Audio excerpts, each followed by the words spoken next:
Emily Syrjala was born on December 19, 1994, in a small town in China.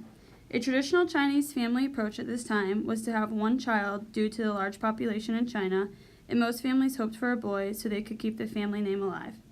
The Chinese law required one child per family. Anyone who broke this law was subject to fines. The day Emily was born, she was put up for adoption. 4 months later, she was fortunate enough to find a family. Steve and Catherine Syrjala adopted Emily in April of 1995 and brought her back to her new home in Seattle, Washington.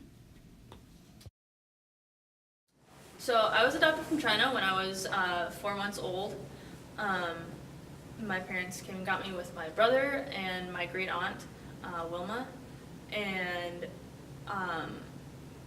growing up as an adopted child, I never really knew a time when I didn't know that I was adopted. My parents had always told me stories. I'm sure they told me stories when I was like a baby and couldn't understand what they were saying. A few things that we celebrated when I was younger, and if I was home, still do, sort of.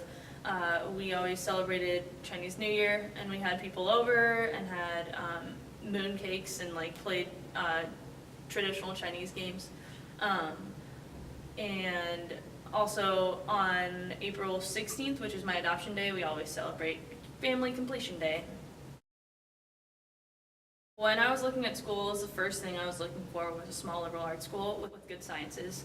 Hiram fits very well into that category. I also didn't come to play soccer originally. I didn't really come to play any sport. However, when I came for a visit, I talked to the softball coach, and I was interested in possibly playing, and it was more of a perk if I did come that I would be able to play a sport. I didn't originally want to play soccer coming into Hiram because I didn't have a great high school experience, whereas softball I had a really good high school experience, so I wanted to keep going and keep playing in college. Just watching some of the soccer games when I was a freshman, I realized how much I missed it. And then I also played intramurals here for my freshman year, and I just realized how much I missed it, so I went and talked to Coach Bob Dean, who was the coach at the time, and told him I was interested in joining the team in next fall, and he was quite welcoming and said it was a great idea, so I walked on the next year. I think Emily is definitely, we've seen it this year, she can play anywhere. Her speed definitely is something that stands out the most. Definitely, she's one of our leading scorers on our team. I think that's like a huge positive. Just her attitude also. Her technical skills, literally like everything. She's definitely been a huge positive to our team, and we're really lucky to have her. Starting from the very first year, I got here, you heard of Emily Syrjala and just what an athlete she was.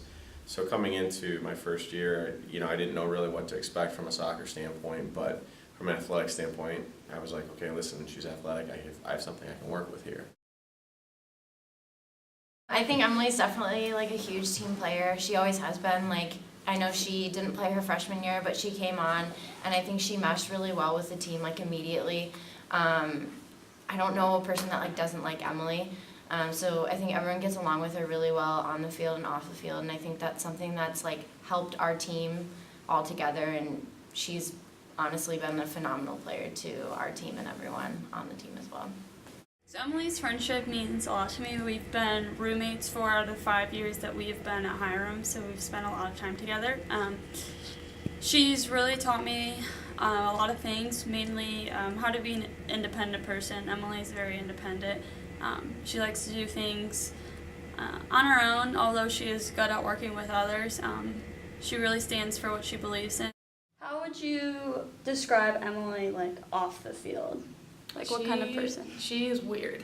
She's a little weirdo. She likes to have a good time. She knows when we're on the field it's time to be serious, but those in-between moments when we're getting a drink or after practice, she's always one goofing around, and she lightens the mood, so that's always a good thing.